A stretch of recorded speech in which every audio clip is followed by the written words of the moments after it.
주목 2겹으로 넘어가 봐야 될 텐데요. 어제 사실 저희가 페덱스 특징주로 다뤘어요. 그죠? 그래서 장 마감 후에 실적 공개하고 나서 시간의 거래에서 뭐 8% 넘게 하락을 하고 있어서 오늘 장에서 조금 저희가 주의를 해야 될 것 같아요 라고 했는데 정규 거래에서 네, 12% 급락을 했습니다.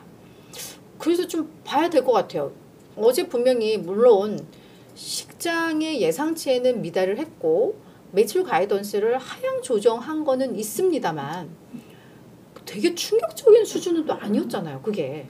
물론 또 EPS 같은 경우에는 전년 대비 13%인가 16% 증가를 했던 실적이에요. 물론 예상에는 미달을 했지만.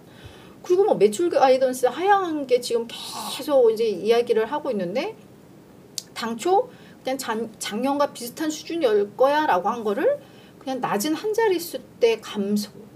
근데 그게 그렇게 막 이렇게 주가가 막 12%씩 급락할 이유인가?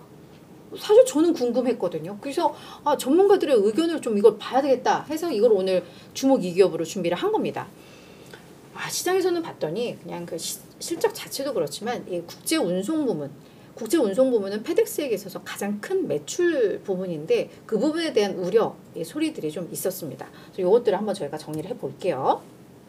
자, 페덱스는 1971년에 설립된 다국적 운송 업체입니다. 주요 사업 포트폴리오를 보자면 익스프레스, 이게 국제항공, 네, 그쪽 부분입니다. 이게 전체 매출에서 거의 50%를 차지를 합니다.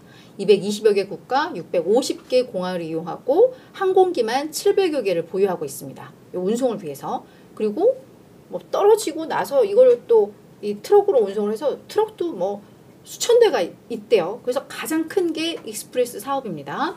그 다음 그라운드 사업이 그 다음 매출 비중을 차지하는데 미국과 캐나다 이쪽 지역을 중심으로 하는 당일 배송, 운송 서비스, 이것도 약 10만여 개의 운송 차량을 보유하고 있고요. 마지막으로 이제 프라이트, 한 10% 정도인데 요건 미국과 북미 지역에서 이 소량 화물을 배송하는 뭐 이런 사업 부문으로 나뉩니다. 그다음 뭐 기타 부분이 조금 있을 거고요. 자, 그럼 지금 주가 급락의 원인이 된 어제 공개한 2024 회계연도 2분기 실적을 좀 보겠습니다. 네, 매출 2.6% 감소를 하면서 시장 예상 약간 묻돌았어요. 조정 EPS 13%가 아니라 25.5%였네요. 조정 EPS 거의 뭐 26% 급증하면서 3.99달러 기록했습니다. 물론 시장 예상 4.19달러에는 미달했습니다만 그쵸? 그래도 증가 많이 했어요. 우리가 지금 여긴 빠졌지만 영업이익률도 작년 동기 대비해서 1%포인트 정도 개선이 됐죠. 그러니까 수익성도 좋아지고 있는 거고. 다만 앞서서도 이야기했지만 연간 매출 성장률 가이던스를 당초 뭐 그냥 작년과 비슷할 거야 라고 했다가 이걸 낮은 한 자릿수 감소로 조정을 했고 월가에서는 한 마이너스 1% 미만으로 예상을 했으니까 매출 감소폭이 시장 예상보다 조금 더 클 거다라는 걸 회사 측에서 이제 예고를 한 거죠. EPS 가이던스는 그냥 중간값 약 17.75달러 수준으로 이건 또 유지를 했습니다. 그쵸? 자, 여기서 이제 보면 왜 그런데 주가가 그렇게 많이 밀리는 거야? 라고 한다면 뭐 그 부분에 대해서도 계속 해석들이 나오고 있는데 시장에서는 2024 회계연도 실적에 대한 기대감이 상당히 높았습니다. 왜냐하면 실적에 대한 실망감이 나오면서 주가가 막 폭락하고 이럴 때 회사 측에서 그거를 재빨리 수습을 했습니다. 우리 비용 확 줄이겠습니다. 2027 회계연도까지 우리 60억 달러 규모의 비용 삭감할 거고 그러면서 우리 수익성 개선에 나서겠습니다. 그리고 이 운임비 올리면서 우리 실적 방어할게요 라고 이야기를 했고 믿어보자 라는 생각으로 그때부터 이제 주가가 쭉 우상향하는 움직임이 나왔어요. 비용 절감에 따른 수익성 개선, 실적 개선 기대감이 지금까지 주가를 쭉 끌어올렸는데 이번 실적 딱 보고 그게 이제 좀 큰 실망감으로 온 것 같아요. 게다가 매출 가이던스마저 하향 조정하고 이러니까. 근데 이제 특히나 앞서서 이제 사업 구조를 보시면 익스프레스가 가장 큰 매출 비중을 차지하는데 이 세부적으로 보면 이 익스프레스 사업 부분이 다소 좀 부진했던 걸로 예상보다 부진했던 걸로 나왔다고 하는데 그에 대해서 회사 측에서 어떻게 설명을 했냐면 세계적으로 일단 경제가 막 활성화되지가 않았잖아요. 그래서 운송량이 그냥 줄었어. 거기에다가 특히 아시아 부문에서 아시아 시장에서의 수요가 눈에 띄게 감소를 했다.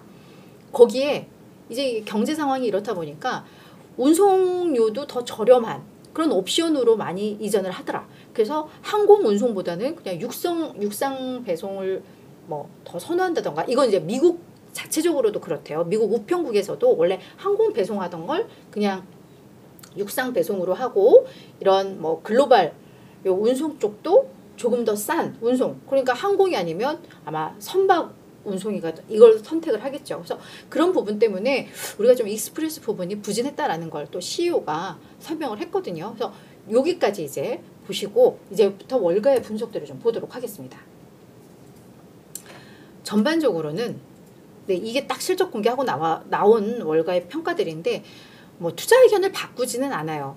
비중 확대라던가 시장 수익률 상회 이렇게 매수 의견을 유지한 증권사들은 다 그대로 유지는 했어요. 뭐 중립을 유지했던 데는 그대로 중립입니다. 투자 의견의 변화는 없는데 목표 주가를 찔끔찔끔 낮추는 움직임은 나왔습니다. 아무래도 실적 가이던스가 낮아지면 그죠? 실적 전망치 낮아지고 그러다 보면 목표가도 낮아질 수밖에 없겠죠. 그래서 이제 목표가를 조금씩 이렇게 낮추는 움직임들이 좀 나왔는데 구체적인 멘트들을 지금부터 좀 보도록 할게요.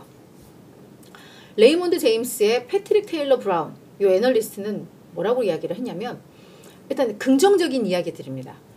야, 페덱스 실적 기대감 여전히 유효해 라고 이야기를 하고 있는데 드라이브 이벤트 이후에 더 나은 마진, 이익, 잉여 현금 흐름을 촉진하기 위한 변화가 잘 진행되고 있어 라고 이야기를 하고 있는데요.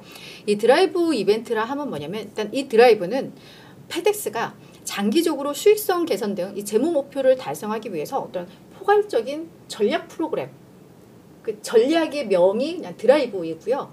그래서 본인들이 그거를 전략을 유지하면서 관련해서 또 투자자 대상 설명회를 진행을 했습니다. 그래서 드라이브 뭐 투자자 포럼 뭐 컨퍼런스 해가지고 요거를 진행을 하면서 지난 4월에 그러면서 우리 이제 비용 절감할 것이고 그를 위해서 사업구조 개편할 것이고 막 이런 걸 밝혔던데 그 이벤트 이후에 실질적으로 이런 수익성 개선이라던가 잉여 현금 흐름 개선을 위한 그런 변화를 실제로 채택하고 있고 이게 잘 진행이 되고 있어. 그래서 우린 신뢰해 라고 이야기를 하면서 여기에 플러스 올해 초에 배달업체 옐로우가 파산이 됐잖아요. 그래서 우리 또 화물 사업은 오히려 수혜를 보고 있어. 그쪽에서 이쪽으로 점유율이 많이 넘어오고 있어. 시장 점유율이 많이 넘어오고 있고 경쟁사 UPS에서도 떠나온 사람들이 페덱스로 이렇게 오더라. 그래서 실적 모멘텀 유효해라고 레이몬드 제임스에서는 얘기를 하고 있고요. 시티그룹의 크리스티안 웨더비라는 애널리스트도 그래 국제 특송 사업부문의 거래 감소 아까 그 익스프레스 하지만 이거는 나는 약간 주기성의 문제라고 본다라고 해석을 하고 있습니다. 그러니까 어떤 업황도 주기가 있잖아요. 강세 국면 있고 하락 국면 있고 그래서 이게 그냥 주기성의 문제라고 본다라고 하면서 이 주기가 지금 여기에서 돌아서면 결국 실적도 그냥 바로 개선될 거야. 이게 뭐 어떤 특별한 문제라기보다는 이런 주기성의 문제다라고 이야기를 하고 있습니다. 그러면서 2025 회계연도까지 페덱스의 수익성 궤도에는 큰 변화가 없을 거야. 그러니까 주가가 하락하면 그건 매수 기회로 삼으세요 라고 시티그룹은 이야기를 하고 있습니다. 반면에 이 익스프레스 사업 부문에 대해서 상당히 고민을 하는 애널리스트들도 있었습니다. 에버코어 ISI의 조나단 차펠이라는 애널리스트는요. 이번 페덱스의 실망스러운 매출의 주요 원인은 결국 익스프레스 사업 부문에서의 물량 감소, 그러니까 물동량 감소, 그리고 매출 부진 때문이었다라고 분석을 하면서 이것은 뭐 때문이었냐? 심각한 거시적 역풍, 그쵸? 거시경제 상황이 안 좋으니까 어쩔 수 없었던 부분. 또 하나는 이 익스프레스 사업 부문에서 신속하게 어떤 뭐 비용 통제라던가 뭐 이런 걸 할 수 없는 또 페덱스의 무능함이 결합된 결과다라고 이야기를 하고 있습니다. 그러니까 경제적인 요인도 크고 거기에 페덱스도 이거에 대해서 제대로 대응하지 못하는 뭐 그런 약간 무력함을 좀 느꼈다. 뭐 약간 이런 평가예요. 그러면서 좀 좋지 않다. 그냥 안 좋게 평가를 했고요. UBS에서는 요건 제가 애널리스트를 못 찾았어요. UBS에서는 익스프레스 사업부가 회복되기까지 더 많은 인내가 필요해 보인다라고 이야기를 하면서 요 익스프레스 쪽에서도 더 강한 비용 절감이 좀 필요해 보이고 이제 매출 확대 전략이 필요한데 문제는 이게 어떤 글로벌 경제 상황과 소비자들의 그런 소비 심리 이게 관건이야. 이거는 사실 페덱스가 뭘 할 수 있는 게 아니잖아요. 그래서 그런 것 때문에 좀 한계가 있어. 그래서 이게 스스로 그런 통제력을 갖추기 위해서는 오랜 기간 더 인내심이 필요하고 페덱스에서도 이쪽 부분에 대해서 조금 더 좀 집중을 해야 된다라고 이야기를 하고 있습니다.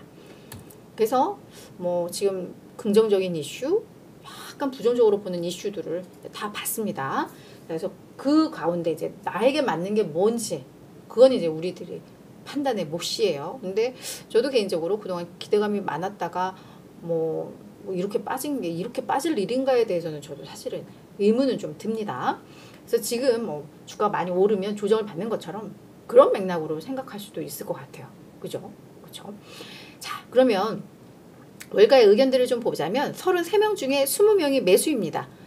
61% 컨센서스도 비중 확대예요. 그리고 오히려 3개월 전과 비교하면 매수 의견이 오히려 더 늘어난 상황입니다. 오늘 실적을 보고 나서도 투자 의견 변화는 거의 없다는 거 확인을 했기 때문에 여전히 신뢰하는 애널들은 여전히 신뢰하더라라는 게 좀 보입니다. 다만 뭐 중립도 적지 않게 있기는 해요. 평균 목표 주가는 지금 295.7달러에 형성되어 있습니다. 그래서 현재 주가와 비교했을 때 20%의 추가 상승 여력은 있다라고 이야기를 하고 있어요. 그래서 올 들어서 이미 뭐 오늘 이렇게 빠졌는데도 한 42% 여전히 플러스 수익률 기록하고 있는 상황이니까 네, 이런 것들 잘 판단하시면서 대응하시면 좋을 것 같습니다.